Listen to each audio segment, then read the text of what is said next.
Сәлем достар, мына енді юбканы тігетін боламыз. Басын закрепка қыласыз уже болды. И үште осыны тура сызықтың үстінен қисаймай тігіп шығасыз. Закрепка жасаймыз. Енді екінші бетін, мен екінші бетін тоже сызып алғам. Тура сызып алсаңыз өзіңізге жақсы. Басын закрепка бересіз, кейін алып тастайсыз. Енді мына алдында тігілген үлкен шофтағы тігісіңізді сөтіп тастайсыз. Блок жасаймыз, кеспейміз, бірақ шығып кетпесін, е? Кішкене 0,1 кесіп шықсаңыз болады, но одан көп емес. Осылай шығасыз. Кішкене 0,1-0,2 кессеңіз болады, одан көп кесіп тастамаңыз. Міне енді артқы тігісіне, көріп тұр ма? Артқы тігісіне оверлок қойған жоқпыз. Оны қалай істейміз? Мынаны аударамыз оң бетіне. Замок тұратын жерге аударасыз. Осылай түзу қоясыз.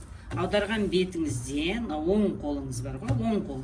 Оң қолдың үсті мына оң жағыңыз, міне аударған бетте юбка өзіңізге, бел жағы өзіңізге қарап тұрған кезде оң жағынан половинасын алып тастаймыз, оң жағынан.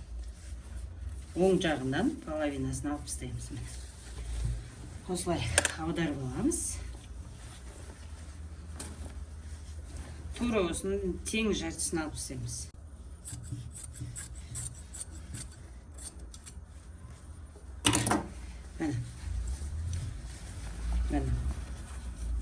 Мынау оң жақта беттегі, мынау теріс сол жақтағы былай тұрған кезде лицевой бетінде, бет жағы оң жағында, мынау осы сол жақта тұр, ұзыны, қысқасы оң жақта тұр. Енді бұны тесіске аударып аласыз да, бұны да оверлок жасайсыз. Замок қоятын жағынан кеспейміз. И міне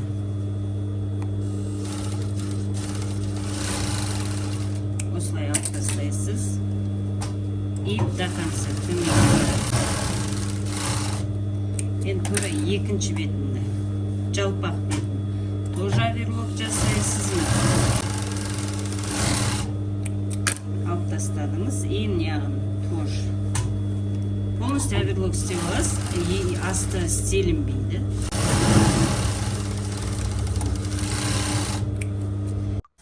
Бірінші үшіп выточкаларды үтіктейміз. Осында колодкаңыз болса, бұл губкамен істелген, өте жақсы выточкаларын үтіктейтін боламыз.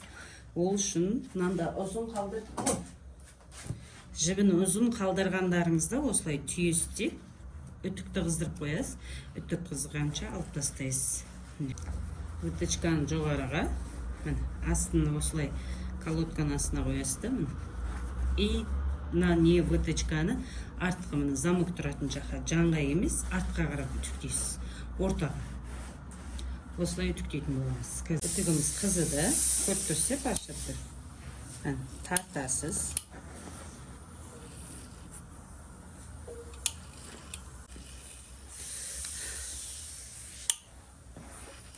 Астын кішкене үтіктеп аласың. Үтіктей салып, сыраз алып тастамаңыз, кішкене суысын, себебі суымаса мыжылып қалады сыраз. Лицевой сторона көресіз, көрдіңіз бе, қалай әдемі болды. Енді бұның лицевой сторонасынан тоже оң жағынан да үтіктейміз, потому что бізде үтікте защита бар, көріп тұрсыз, ол жылтыратпайды.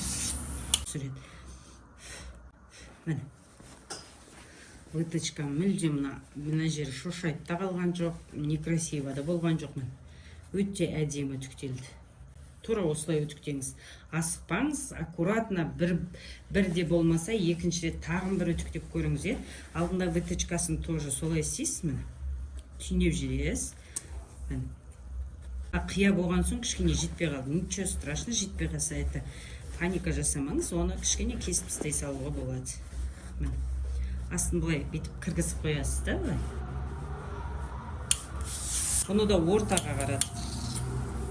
боковойға емес. Байқап тұрсыз, боковойға емес, алдыңға қаратып, ортаға қаратып үтіктеп жатырмын. Бәрі ортаға қарап тұрады. Бұны оң бетіне көрсетейін. Мүлдем ісіп те тұрған жоқ, некрасиво болып тұрған жоқ, әдемі болып тұр.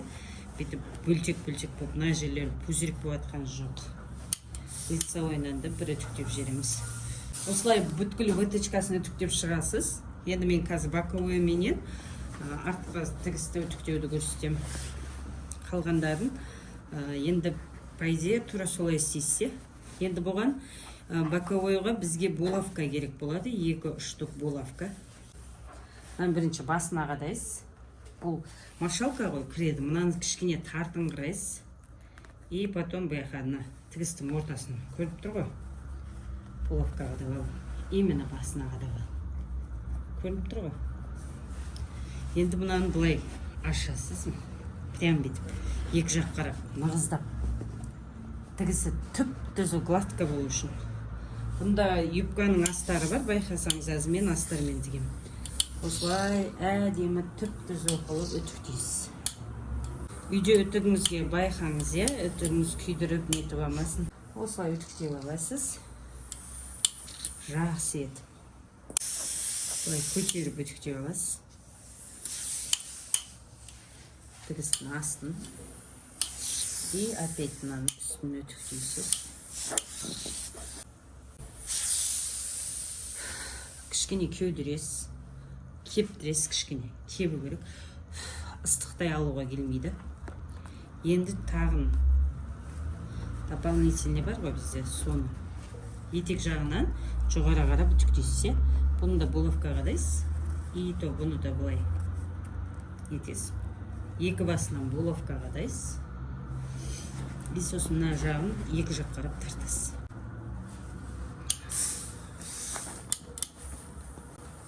Прям тартып тұрып үтіктей аласыз. Өйткені мүлдем тігіс сызық сияқты әдем болып тұру керек. Бөртіп, ісіп тұрмау керек. Самый главный үтік. Үтікпен достасып, дос болып, прям күштілеп үтіктеуді үйренсеңіз, сіздің бір-екі кеткен кішігірім қателіктеріңізді үтік көрсетпей қояды. Сіздерде үтігіңіз не болса, лицевоймен нежелательно баспағаныңыз дұрыс. Мен просто мына ісіңгіреп қалған үшін мен лицевойдан тоже бір басып жіберем.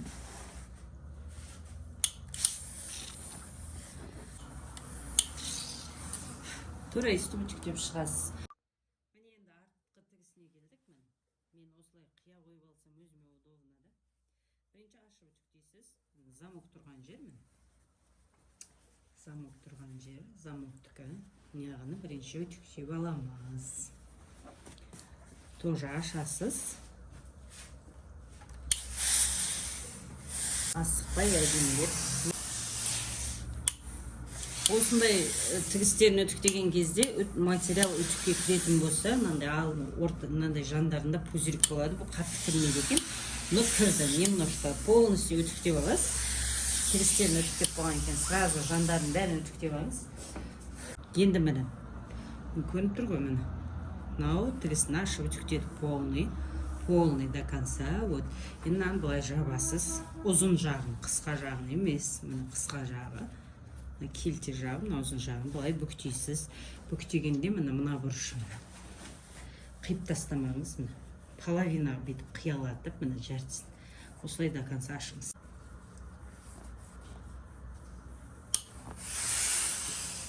Неге растичка беру, ол дұрыс емес. Өйткені ол жер өте жаман көрінеді. Ашылып кететін болады. Енді тұрып осы жерге мынаны қайтадан бүктейсіз половинасын.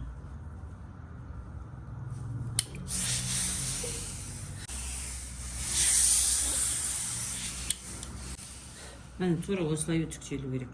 Осылай и осылай. Мына жағын, замок тұратын жағын былай екі бүктеп, тура тігіспен бірдей қылып үтіктеп шығасыз. Өйткені осы сынған жерге замок қоятын боламыз.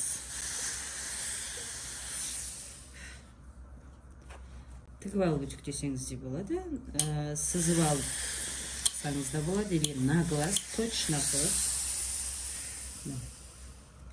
үтіктеп алсаңыз болады. полностью до конца үтіктеп шығыңыз. Өйткені андай пузырик болса, кейін астарды қойып алған соң үтіктеу қиын. Осындай килотыйда үтіктегеніңіз жақсы, өйткені бір-біріне үстін басып, мұжып тастамайды. Үтіктегеннен кейін кішкене кебуге керек, обязательно. Шамалы кебу керек, әйтпесе ана мұжылып қалады. Бірден үтіктеп, үтіккенше, ыстық күйінше тартып алсаңыз, ол жер мұжылып қалады, ол жерді үтіктеп жазу өте қиын болады. Солай үтіктеуге үйреніңіз, қазір мынаны тігіп алып, үтіктеп алдық. Мынау әлі ашылған жоқ, мына тігісі тұр. Бұл осылай үтіктелінеді. Мына жерін расичка бермейсіз, қиялатып үтіктейсіз. Бұны қазір тіккен кезде түсінетін боласыз. Юбканың белдігі, мен бұған уже дублерин жабыстырдым. Дублерин жабыстырып, бір бетіні оверлок қылдым. Екі бетін емес, бір жағын оверлок қылдым. Бір жағына дублерин жабыстырып дайындап алдым. Енді үтіктеуді оверлок қылынған жақтан, көрініп жатыр ма? Оверлок қылынған жақтан үтіктейтін боламыз. Оның үшін бізге булавка керек, көмекші. Осылай. Инес былай. Мына ашық жағына кішкене созып, жабық жағын жинаймыз. Тура үстіп юбканың поясын дайындап аласыз. Екеуін бірдей қылып, кішкене ашық жағын кішкене тартасыз. Осылай булавканың көмегімен осылай үтіктейтін боласыз. Міне көрініп тұрғандай, мына жағы созылды.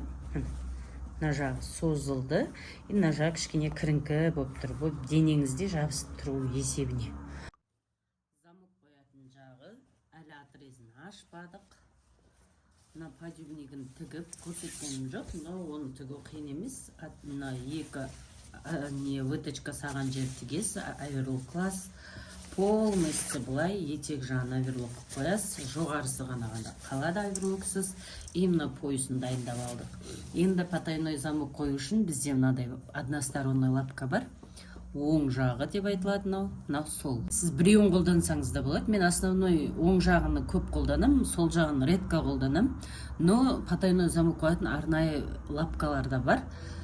Қараңыз, смотрясыз, қайсыда қоя аласыз. Мен осыда қоятын болам әзір. Замокты қоюды көрсететін болам.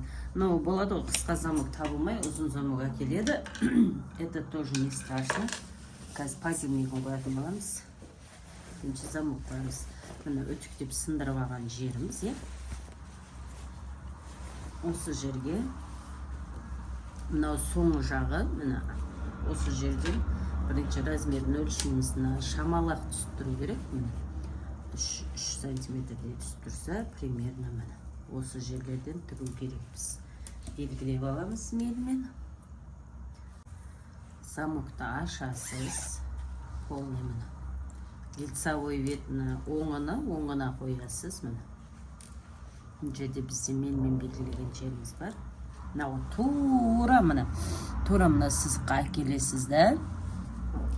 Тура осы жерге әкелесіз да. Мынау өзі, замок құлайды. Бұлай итерсеңіз құлайды. Осыны тақап тұрып тігесіз. Сосын бұл жабылған кезде көрінбей тұрады.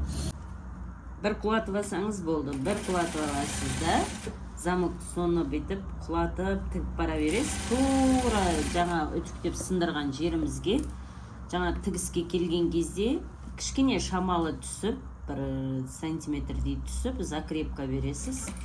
Потому что соңы не қамасыне тақап односторонний керек тігетін боласыз. Бір бетін тігіп алдық. Енді екінші бетін тігетін боламыз. Мына замокты былай дұрыстап қойып,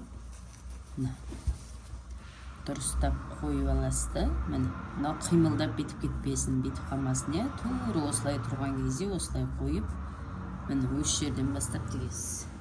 Басына кішкене закрепка бересіз. Замокты жаумайсыз, замок жаулмайды пока. Замокты жауға болмайды. Замок просто ашық тұра бересін. Қалай замокты қойып болған екен, замокты тігіп болған соң жабамыз. Асығы жоқ, тура бүктеп, үтіктеп сындырған жеріңізге тақап апарып, тура сол сызыққа қойып тігесіз де.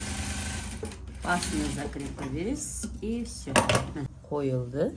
Міне әлі замокты ашқан жоқпыз. Енді мынандай астыңғы жағынан былай бүйтіп десеңіз, мына жағынан өтіп кетеді. Міне оң жақ мүлдем көрінбейді. Басы да бірдей болады, аяғы да тырыспайды, бүріспейді. Міне тура осылайша бұны үстіне өтіп десеңіз, замок қайда тұрғанын білмейсіз. Енді мынаны былай кесіп тастауға асықпаңыз. Пусть осылай ұзын күйінше тұра берсін, пока просто кесіп тастасаңыз, байқаусыздан жауып қалсаңыз, мынау шығып кетеді. Соның үшін пока тұра берсін. Астары, юбкамыздың астарын тігеміз. Юбкамыздың астары оң беті тігілген жағы, я? Оң бетіні мына бетіне қоясыз да. Мына жерге былай тігесіз. Тура замоктың таусылған жеріне дейін тігесіз. Екі жағын бірдей солай тігіп аласыз. Одна сторона лапкада тіксеңіз де болады, кәдімгі лапкада тіксеңіз де болады. Бірдей қоясыз да, замокқа жақын тігесіз. Қазір көрсетем не үшін олай тігілетін. Міне бірінші бетін тіктім, көрдіңіз бе? Аккуратно көрінеді. Енді мына бетін тура екінші бетін тігіп аласың. Екінші бетінде тура солай тігіп аласың. Мынаның тұсына дейін, мына қайырға дейін тігілді, тура сөйлеген тартпайсың. Мынау вообще тартылып қалмасын, е? Юбка артында жаман көрінетін болады. Кішкене жиналсын, тартылып қалмасын, мүлдем тартылмасын. Енді мына астыңғы жағын, мына жағын былай көресіз. Отрезге жетпесе, можно бірге былай тігіп жіберуге. Егер отрезден ұзын болса, былай қалдырып, былай алып тасталынады. Бұл отрезге жетпейді екен, екеуін былай бірлестіріп, мынаған жеткізбей, мына жерге жеткізбей, мерге дейін тігіп қойса керек қойды. Тікпеңіздер, мүмкін болса, запасқа кемі 2 сантиметр қалдырып отырсаңыздар екен. Біріншіден аккуратно көрінеді, екіншіден тез неп кетпейді. Тігіп алдым, бұны әзір разючушка қыламыз былай. Көрдіңіз бе, қандай әдемі шықты. Мына до конца мына жерлер тігілмей тұрады. Тігіп қойсаңыз, неге ыңғайсыз болады. Бұны қазір былай үтіктейсіз, мынаны ашып үтіктейсіз, прям аккуратно болып тұрады. Енді мына жағын ляха қалай бар, солай тігіп қоясың. Боковойға боковой тігісін. Мына жерге келеді. И сосын мына жерге келтіріп, кішкене артық болса, мына выточканың тұсына шамалы бетіп бір шымдым складқа беріп өтесіз. А так өзімен келу керек. Үсті үлкен шовты бастырып қоясыз. Потому что қазір поезд түскенде мынаны былай ырғып жүрмеу керек. Тура солай тігіп аласыз. Майда шовта тігуіңіз қажеттілік емес. Шамалы артық болса, ничего страшного. Кішкене выточкалардың тұсына шамалы бір шымдым складқа беріп өтіңіз. Асықпаңыз, еш нәрсеге асығудың керегі жоқ. Асықпай тігіп, бір тігіп, екі тігіп, үш тігіп көргеніңізде, уже үйреніп аласыз не тігіп атқаныңызде. Басында қиындау болып тұрады, но бетіп қарағанда мүлдем қиын жері жоқ. Түсініп алған адамға мүлдем қиын емес. Классический юбка. Бір үйреніп алсаңыз, бұны үйреніп алған кейін, бұны прямой осы юбкадан түрлі юбканың иелерін, модаларын шығаруға болады. Тігіп алдық. Пока еще кеспейміз, мынаны тұра берсін. Пока никак кеспеңіз, кесіп тастамаңыз. Байқаусыздан былай нетсеңіз, бұл тігіске қарамайды, шығып кетуі мүмкін. Тұра берсін, е? Қойыс тігеміз, сол кезде ғана алып тастаймыз. Енді отрезіні ашатын боламыз. Астын істеп алып, потом белдігін қоямыз, потому что мынаған қарап істейміз. Енді мынаны жаңа қолда үлкен шовпен тіккен тігісіңізді ашып тастайсыз. Юбка берген жеріне кеп, өзі сөйтілмей қалады. Қыздар, соң үшін беймарал тартып сөйте беріңіздер. Только қайшылап тастамаңыздар, қайшыласаңыздар жіптері асылып қалады. Мына закрепка берілген жер екен, тоқтады. Бұны тартып, жібін кесіп тастайсыз. Қалмады. Енді мынау бүктеулі тұрған жағына, сыртқа, оң жағына қарап қайырасыз бұлай. мына сынған бүктеген сынған жеріңізден былай қайырасыз да тура осы жерден 3,5 сантиметр былай сызасыз. Только мынаның өзіне ғана, мына кішкентай ғана жерге 3,5 сантиметр сызасыз былай. Енді мынау артындағысы бар ғой, екіншісіне тоже былай екі бүктейді, былай қайрылғанды былай сызасыз. Осыны тігесіз. Мына жерінен былай көрініп тұр ғой. Былай.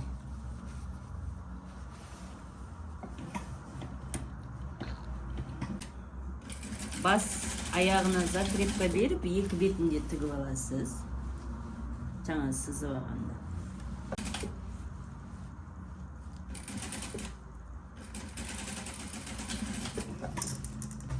Міне тігіп алдым.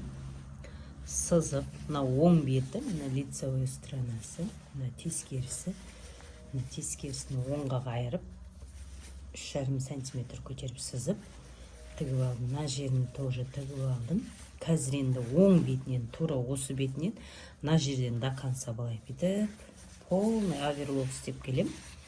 Оверлокты қалай істейтінін білесіздер, енді оны көрсетпей қосылайын. Аз оверлок істеп келем. И астын қалай қайыру керек екенін, отрездің басын қалай істеу керек екенін көрсетем. И пояс қоямыз, сонымен юбкамыз дайын. Сіз менің YouTube каналыма тіркеліп, колокольчик басып қойды ұмытпаңыз. Бұдан да қызықты, бұдан да сапалы, керемет дүниелерді үйренгіңіз келсе. Мен полностью оверлок келдім.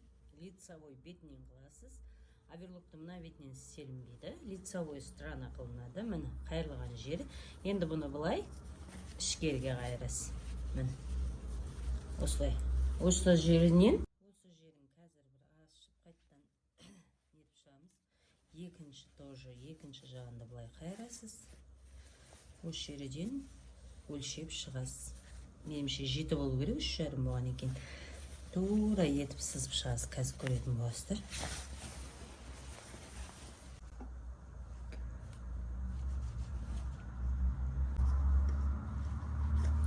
Енді осы белгілеген жерімізге мына былай қайырасыз да. Осы жерде мына оверлоктың мына жағынан емес, оверлоктың астындағы тігісімен бірдей қылып 4-те тігесін. Мына битіп қалмасын, былай тартылып қалмасын, өзіндей болып тұрсын. Мына до конца кіріп, былай до конца тікпейсіз. 1 сантиметр өтіп тұрады мына жерге. Осы жерден бастап мына оверлоктың астымен үлкен шовта 4-те, 3,5, даже 4-те тігесіз, потому что 4 тігісі әдемі көрінеді. Мынау да былай болып қалмасын, былай 1 сантиметр кіресіз міне. Осы жерге тоқтайсыз, закрепка бересіз. Басына закрепка беріп аласыз. Мынау қайрылған, жаңа сызған сызыққа мына оверлок неңіз, бүктегеніңіз шығып кетпесін, тура соған қарап тігетін боласыз. Басын закрепите. Қисаймаңыз. Тігіс оверлоктың ұяғына, бияғына, ортасына өтіп кетпеңіз. Оверлоктың соңындағы, оверлоктың астындағы бір сызықпен жүріп келеміз. Тігінге енді келатқан адам болсаңыз, қолда тігіп алып, тура осыны өтіктеп алып, сосын барып тіксеңіз болады. Қолда тіккен кезіңізде қолдағы тігісіңізді қатты тікпеңіз, тартып. Ол матада із қалдырады. Ручной тігістің ізі қалып кетеді. Бостау тігіңіз и бір ғана, 2 қабатпен емес, 1 қабатпен тігу керек. Сосын бос тігу керек. Бір өтіктеп алып, босатып тастап, үстінен тағын өтіктеу керек. Тігіс жіптің ізі қалмасын. 1 сантиметр өтесіз, қайырасыз. Көрініп тұр ма? Бір тегіс тігілді. Бұны басында жіптерді алып тастайсыз. 1 сантиметр кірдік. Одан көп кірген жоқпыз. Мына до конца кірілмейді. Енді бұны басына былай. Мен мынаны бірлестіріп аласыз да. Бас жағымен осылай бірлестіресіз. Тура осы жерге мынау сіздің неңіз бар ғой? Отрездің басы. Осыдан 0,5. Міне өзім мына жерде тігілген. мына жерде түгегене сіз 0,5 жоғарыға көтересіз да, 0,5. Одан көп көтермейсіз. Көрініп тұрма? Осыдан қиялап, осыны былай сызасыз. Мынау өзі ненің соңы, мынаның соңы. Тура осы жерге дейін. Бұдан артық шығып кетпейсіз. Мына жерден закрепка жасайсыз, тігіп келесіз, закрепка жасайсыз, мынадан шығып кетпейсіз. Болды. Мына тігістен 0,5 көтересіз. 0,5. Аласыз, потому что асты кішкене шамалы сырғып түсіп кетпеусін, асты төменгі жағы бір текіс болып тұрсын. Негізі бір текіс шығады, но сонда да.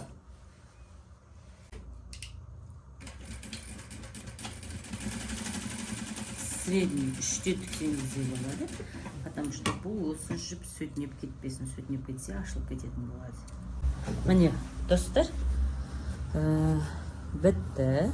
Бұл траверсын. Ничего, сізге не мешает. Вот. Закрытая швица. Өте әдемі. Мына жерде қайырып қойған тігісі жоқ, как будто өзі сондай болған сияқты. Мына жерін өтіктеп жүресіз, мына машинкада тігілген. Ашқан соң білініп тұр. Енді қалай қоямыз?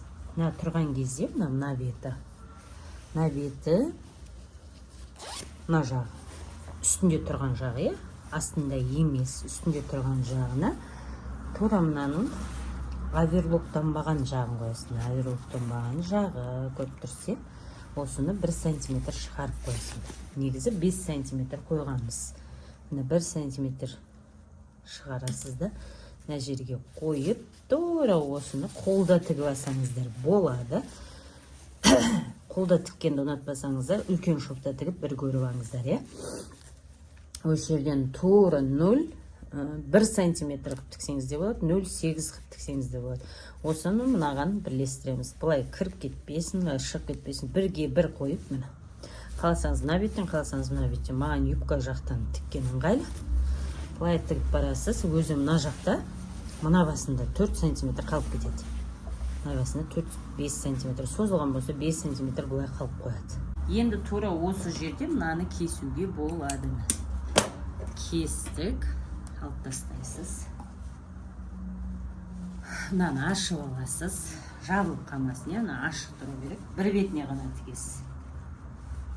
1 сантиметр, міне 1 сантиметр қалып тұру керек. Екі жағын бірдей, ешқайсын тартпайсыз. Юбканды, несінде, поясында тартпайсыз. Юбкаға материал алған кезде юбкаға плюс 15 сантиметр алыңыз. Біріншіден дұрыстауға кетуі мүмкін, екіншіден поясқа кетеді, тігіске, қайыруға. Мысал үшін 70 сантиметр юбканың длинасы болса, плюс 15 сантиметр. Міне, полностью тігіп шықтық. Мынақта 1 сантиметр қалды. Мына жақта 4 сантиметр қалды. Енді бұны тура былай, оң бетінен бір текіс тіксеңіз болмаса, осы жерде көрініп қалады, қателігіңіз. Былай екі бүктейсіз. Мына жерінен 1 сантиметр тігесіз, былай тіп түзу. И потом мынаны былай қайырып тұрасыз да, мына тігіп келген жеріңізге дейін тақап осы жерден былай 0,8 тігесіз. 1 сантиметр болса, 1 тіккен болсаңыз бияқты, мен 0,8 тіктім, 1 сантиметрге жетпейтін арада былай тігесіз да, былай теп-текіс болып тұру керек. Бас аяғын закрепка беріп, 1 сантиметр тігіп аласыз. Тігіп алдым, енді бұрышын кесесіз, мына бұрышын кесесіз. Осыны былай аударасыз. Өзіңізге ыңғайлы нәрсемен аударасыз. Бұрыштарын шығарып. Мына бұрышын. Мына беті, мынаны тігісті былай ішіне қайырасыз. Мынаны былай бет оверлоктанған жағы түсіп тұрады. Мына бетін істей аласыз. Мына бетін былай қайырасыз да, мынаған тақап 1 сантиметр тігесіз.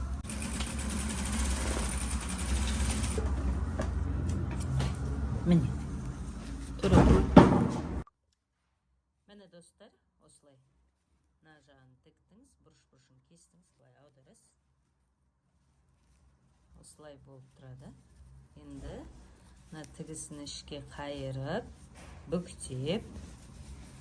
Мына тігісі бүктеліп қалмау керек, қолда тігіп аласыз, тура осылай. Міне. Бір қабатпен тігесіз. Тура осылай тұрғанда. Мән беретін нәрсе, мына тігіс кіріп кету керек. Қазір мен тігіп алайын, сосын көрсетем. Міне достар, тігіп алдым. Қолда үлкен-үлкен шоқтап, тартып тікпейсіз, босқып тіге бересіз. Мына главный мына бүктеліп қалмасын. Мына тігісіңіз сыртта қалып кетпесін. Мына тігіс іште қалу керек. Міне. Іште қалу керек. Енді мынаның арығынан, көрініп тұр ма? Мынаның арығынан тура осы жерден закрепка беріп бүйтіп, үстіне шығып кетпейсіз, түсіп кетпейсіз. Осыны арығымен тігіп шығасыз.